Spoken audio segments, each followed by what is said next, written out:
This is why you should fear for your life if you buy or sell items on Facebook Marketplace. 56-year-old Denise Williams of Johnstown, Pennsylvania, wanted to buy a refrigerator for her boyfriend. She found one listed on Facebook Marketplace. The seller was 26-year-old Joshua Gorgon. Denise went to his apartment alone to check out the fridge, but never came out. On Monday, she was reported missing by her family, and police were able to track her using her phone and information from a Facebook account. She was found dead from multiple stab wounds at Joshua's apartment. Joshua was arrested and charged with criminal homicide. When he was interviewed by Cambria County detectives, he admitted to stabbing Williams to death with a kitchen knife following an argument over the cost of the refrigerator. The mystery of Kate Yupp is still very much unexplained. Kate Yupp was a YouTuber who would make mukbang videos where she would eat excessive amounts of food. These were not normal videos. Kate was eating aggressively fast, almost like she was being starved or she was forced. She also wears a blindfold in every video, so her identity is completely unknown. But viewers became seriously concerned when they started to notice warning signs that Kate might be under someone's control. There are indicators that there was somebody else in that room with her while she's eating all of this food. You can hear him breathing in the background of her videos. She's eating so fast that in one video, she actually chips her teeth, and when she shows them to the camera, these are teeth that are rotted. But the most compelling evidence to support that Kate Yupp could be a victim of trafficking are the cryptic messages that she's left in the text editing of her videos. Since this all kind of blew up in the media, the channel has gone totally dark, and there hasn't been a new video in years. Barbie has a much creepier history than I thought. I'm gonna show you some theories about Barbie that have been keeping me up at night, and I cover all sorts of creepy and true crime stuff, so follow along. In 2010, Barbie released a doll that had a camera on her necklace as well as a video screen on her back. This doll has since been discontinued, but there's a lot of rumors about what happened to this footage when it was recorded. So people have always theorized that the footage was collected and sold either by Mattel or by someone more nefarious. And it's been mentioned how easy it would have been for hackers to collect and sell all this data. The FBI even put out a statement about it.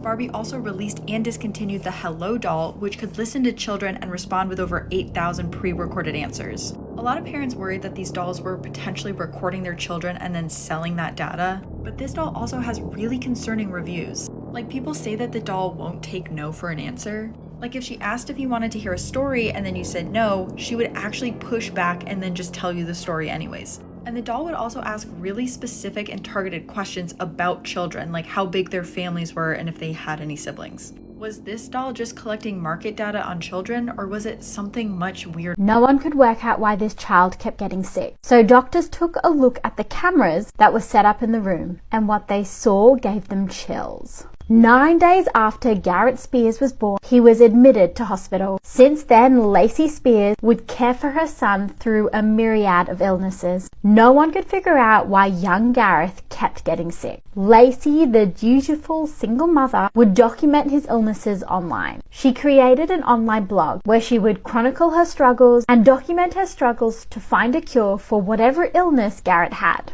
In 2014, Gareth, age 5, was rushed to hospital. Doctors again couldn't quite work out what made him sick, but they were able to treat his symptoms and he made a full recovery. Doctors were gearing up to discharge him. However, within a few short hours, Gareth took a turn for the worst, and without warning, he sadly passed away. The hospital staff were devastated, but very confused as to what had happened. So they did a blood test, and that's where they found something very disturbing. Garrett had deadly levels of sodium in his blood. He had been suffering from sodium poisoning, which meant someone was poisoning him. So when hooked up to certain machines in the hospital, there are cameras. They took a look at those cameras and they saw what was happening. His mother, Lacey, had been poisoning him with sea salt. Lacey was arrested. She was diagnosed with Munchausen syndrome by proxy, and she was sentenced to 25 years. My name's Harves, and I tell 7 Sin crime stories. For more, remember to follow. I bit the apple.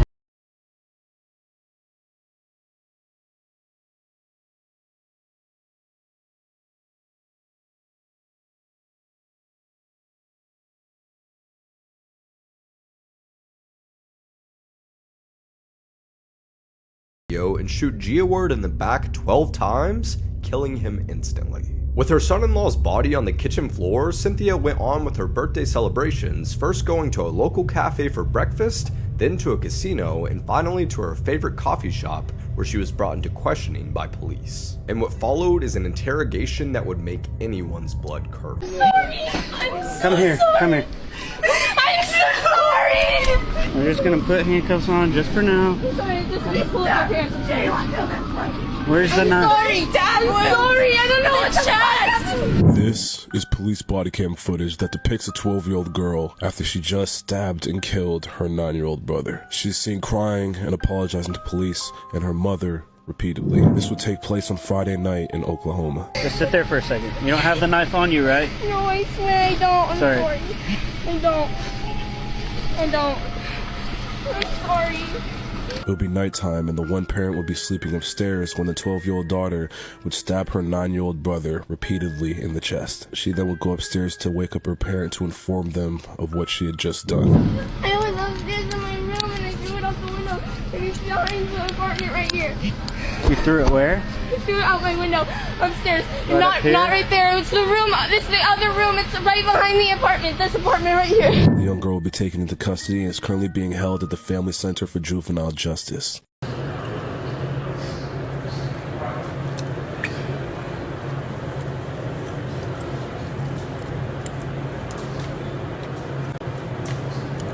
You hate that? Yeah. Take it anyway. So this is death row inmate Taylor Parker, who went to extreme lengths to cover up her lies. She even killed a pregnant woman in order to steal the baby from her womb just to prove she was really pregnant. So picture here we have Taylor and her boyfriend Wade, and what appears to be a baby bump. What later is found out is just an actual prosthetic baby bump, not a real one. She was covering up this entire time, pretending to be pregnant so that Wade would not leave her. Now, she couldn't have gotten pregnant because she had a hysterectomy several years earlier, but Wade was unaware of this. Well, that's where Reagan comes into play, because Reagan actually was pregnant around the same time that Taylor said she was pregnant. And she knew Reagan because she had been a photographer at Reagan's wedding. Now, Taylor's perpetrating this lie the entire time, so even holding a gender reveal party and going to ultrasound, sending fake images to her boyfriend. He never gets to go into the doctor's office. She keeps telling him, oh, sorry, it's COVID. You're not allowed to go back there. So he begins to grow a little suspicious of the whole thing, especially after when the day she was supposed to be induced, his house catches on fire and a bomb threat at the hospital they were supposed to be induced at occurs. And then she becomes 3 weeks late on her pregnancy. That's when Wade's mother pulls him aside and says, you know, I actually think you're onto something. She's probably not pregnant. Wade confronts her once again about the whole thing, and she says, watch, I'm going to get induced at a hospital in Oklahoma, and you will see. So Friday, she sets up an appointment to be induced. So that morning, Wade actually goes to a hog sale because he was supposed to go down to this sale about 4 hours from their house, come back, drive her to the hospital, and watch the baby be induced. Well, ends up being that he goes there, and it was a false. She had set this up for him to actually go to this hog hunt so she could go see Reagan and murder her, and she does.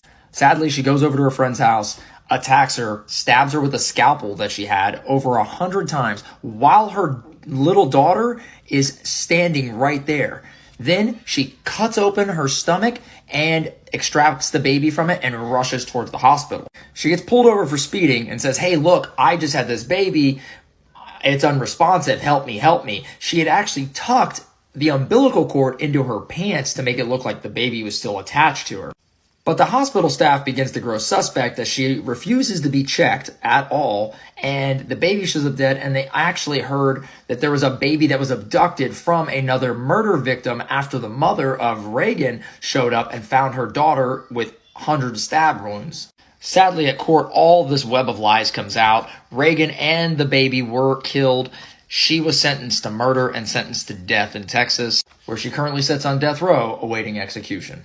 So update on the Alexee Trevizo case. If you didn't know, a lot of people that went to school with her are starting to speak out on social media outlets, and the Daily Mail just published an article on Saturday. So the headline reads, "She was a master manipulator. Alexee Trevizo knew she was pregnant and had even picked out the name Alex for her baby boy, but hid it from everyone." So what the students told Daily Mail is that around mid-November, students already started to speculate if she was pregnant or not, which she was denying all the rumors. Even her cheer coach had asked her if she was pregnant, but she said that it was the pill, which is why she gained so much weight. But she obviously looked pregnant. I mean, she was actually pregnant, but they felt that they couldn't keep asking her because it was just gonna make them look wrong. As in, they were giving her the benefit of the doubt that maybe she was just gaining lots of weight. And when the news broke back in January that someone had discarded their baby in the hospital, people already started to suspect that it was Alexee. So the students did explain that after the news had broke out, both Alex and Devin were gone for a couple of weeks, which they were able to put 2 and 2 together. And when they came back, Alex at one point had the audacity to write a poem called People Talk, basically addressing all the rumors that were going on about her. The reason they also said they couldn't just come out and talk about what was actually happening is because the school was threatening them if they were to talk, they were going to be suspended and not be able to participate in their graduation ceremony. She is currently out on a $100,000 bail and awaiting trial on September 11th. Oh my god, you guys, this is probably the biggest story in true crime today, or it probably will be for the next week. Did you guys see that someone confessed to the murder of JonBenet Ramsey? For my younger followers, this is JonBenet Ramsey. She was killed in her home December 27th, 1996. She was a 6-year-old little girl. She lived in Boulder, Colorado, and someone came in the middle of the night, it was presumed, and kidnapped her. Now, it has been long speculated that the parents were involved, so they said they woke up and there was a ransom note. They were very well off. And I've heard theories also that the son was involved. He was roughly her age, maybe a couple of years older than her. So like I said, she was killed on December 26, 1996. Now, on December 27th, 1996, this was a huge national story. Now, before the story became known as widely as it was, the Boulder police received a tip that someone had gotten a phone call from a friend that he hadn't spoken to in years, saying that he was scared. He hurt a little girl in Boulder, Colorado. Now, authorities never looked into this or questioned the guy, but the guy in question was Gary Oliva, and this is a picture of him at the 1-year anniversary at the JonBenet Ramsey vigil. This was a picture taken by a private investigator hired by John Ramsey, which was JonBenet's father. He gave them this information and they never looked into it further. So again, like all my videos, what is going on with the justice system in this country? So they never looked into it, never questioned this guy. But 4 years later, in 2000, this guy was arrested with relating to CSA. I can't really say it on TikTok, but you get the idea. He was arrested in 2000, at which point he wrote more letters, confession letters, to this friend that lived in California. Okay, so fast forward to 2016, this guy gets arrested yet again, and cops find pictures of JonBenet on his phone, and the CSA charges that he was being arrested for multiple times, and the multiple tips from this guy that he had called and said, "I'm scared, I hurt this girl," were never looked into. What? Today we're going to be talking about a murderer and a serial rapist by the name of Mr. Cruel, who a few decades ago was Australia's most wanted and was also known as the boogeyman of Australia. So according to various sketches, this is what Mr. Cruel looked like. And between 1987 and 1991, he broke into 3 homes of 3 Australian parents, and then he would bound the parents and take their daughters. On the morning of August 22nd, 1987, a masked man broke into a quiet home in the suburbs in Melbourne, Australia. He forced both parents onto their stomachs and then bound them. And then he locked them in a closet as he proceeded to rape their 11-year-old daughter. He cut the phone lines and then he left after assaulting the daughter. When the police first heard about this case, they were trying to figure out what happened and asked the parents. The parents then said that the attacker came into their house with a gun and a knife and tied them in knots which can only be known by sailors.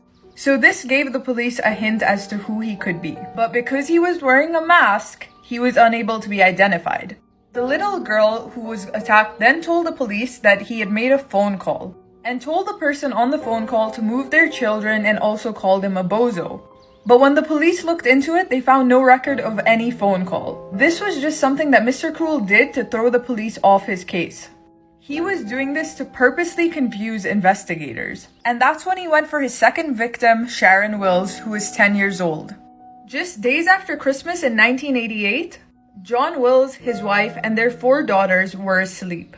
And this house was a couple of miles away from where the first crime took place. Wearing dark blue overalls and a dark ski mask, Mr. Cruel came back. He held a gun to the father's head, and just like the previous crime, rolled the parents onto the stomachs and bound them and gagged them. He knew Sharon Wills' name and woke her up. He then blindfolded her, gagged her, and took her away, and fled the house with some of her clothing the next morning. By the time the father got help, it was too late. Mr. Cruel was gone and so was Sharon Wills. But 18 hours later, a woman stumbled upon her. She was dressed in a green garbage bag, standing on the street a quarter after midnight. Because she was blindfolded throughout the assault, she couldn't give much information to the police. But Mr. Cruel made sure to wash her body and cut her fingernails and floss her teeth, so there was no forensic evidence available. He then told her that he was the boogeyman. But this was just the beginning of Mr. Cruel's attacks. He then proceeded to attack another girl and murder and attack one more. Running out of time, so I'm gonna have to make a part 2, but make sure you check it out. This is one of the most high-profile pedophiles in Hollywood, Jeffrey Jones. You might recognize Jeffrey from a number of movies he's been in, like Ferris Bueller's Day Off, The Hunt for Red October, and Beetlejuice. It's highly ironic to me that in a lot of the movies he was in, Jeffrey Jones played the villain, and he ended up being one in real life. So after his career flourished in the late 80s and 90s, let's fast forward to 2002. That year, Jeffrey was arrested for the possession of CP, if you know what I'm talking about, and he was accused by a 17-year-old boy of soliciting him to take nude photos. These charges get even more disturbing when you realize that the young boy who accused Jeffrey of soliciting him to take nude photographs was 14 when the charges were originally brought up and the accusations were made.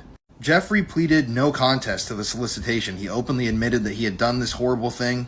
But once again, because of legal loopholes, because he admitted to this and pled no contest, that meant that the other CP charges were completely dropped. And what happened to Jeffrey after all this? Well, he got 5 years probation. He also had to go through counseling and register as a sex offender. And yes, if you're wondering, to this day he is still registered as a sex offender. You can find the records of all of this online. But it seems like Jeffrey didn't want to be known as a sex offender throughout his life. for the rest of his life, and he would end up being arrested twice for failing to update his sex offender registration. And in 2006, when working on the set of the movie Who's Your Caddy?, the community of Aiken, South Carolina, where the film was being filmed, complained to the government and complained that a sex offender was on set. This was due to the fact that families had been invited to visit the set with their children, and they had no idea that there was a predator lurking amongst the crew. To this day, a lot of people don't know what this guy has done, and even Justin Bieber posted a photo with him a couple years back, and a lot of people were obviously a little mad about that. And I think it's important to realize that these people are everywhere. They're your friends, your family, your neighbors. They're even celebrities. And at the end of the day, even the people that you look up to and have seen a million times on the silver screen could be the worst people you've ever met in real life. If you like these types of stories, give me a follow or listen to my wife and I's podcast, Murder in America. Please join our Patreon. I know if Amanda was alive, she'd be a Patreon member. Thank God for true crime. Here's the thing. I enjoy listening to some true crime podcasts. I like when they're mysteries and there's like an investigation involved. I honestly like it when a journalist does it and they're in tandem with the family and the family knows about it, so they're kind of working on it together. Like there's a lot of good examples. There's Someone Knows Something, Crime Junkie, although not a great name. My favorite podcast of all time is The Last Podcast on the Left. They don't do all true crime. They do a bunch of other stuff too. But like when they do true crime, they're really good at like demystifying like these serial killers. Like, oh, they did. And they're like, no, they're losers. So I really appreciate that. But anyway, someone recommended My Favorite Murder and I listened to an episode and I was like, no. First of all, the first half was just like 40 minutes of them doing bits between them. And I'm like, okay, well, if you're going to be a true crime podcast, don't you do research and stuff? They did very little research, like they infantilized like the victims, like it was just really uncomfortable to listen to. So I checked their Instagram and I'm like, how popular are these guys? And they have a lot of followers. And they either posted or reposted a picture, I don't think it was them specifically, but of someone doing a true crime party. And in my head, I'm like, no, there's no way they're doing like actual victims of crimes. Like they're probably doing like movie things or like Sherlock Holmes, I don't know. No, it was actual cases. of actual people, and they came dressed up. And one of them was dressed up as a pageant queen, like a toddlers and tiaras kind of person, like the full pageant, like the crown and everything, because she was impersonating a girl named JonBenet Ramsey who was murdered in 1997, who was 6. And they, like, reposted it. Like, at what point of delusion are you doing that? Like, that's genuinely disgusting. And they're really popular. Guys, again, I would just be, like, considerate of your consumption. Like, there are a lot of, like, true crime podcasts that, like, work very closely with victims and, like, raise a lot of money. Like, Crime Junkie, like, started a project where they actually identified 2 unidentified people because they raised enough donations to get the DNA testing for them, which was like, oh, it was amazing. It was like, oh, okay, you're doing something. Not doing bits and not dressing as, like, a child victim for a party. And last podcast on the left is a lot of, like, alien episodes and Bigfoot episodes. Those are my favorite.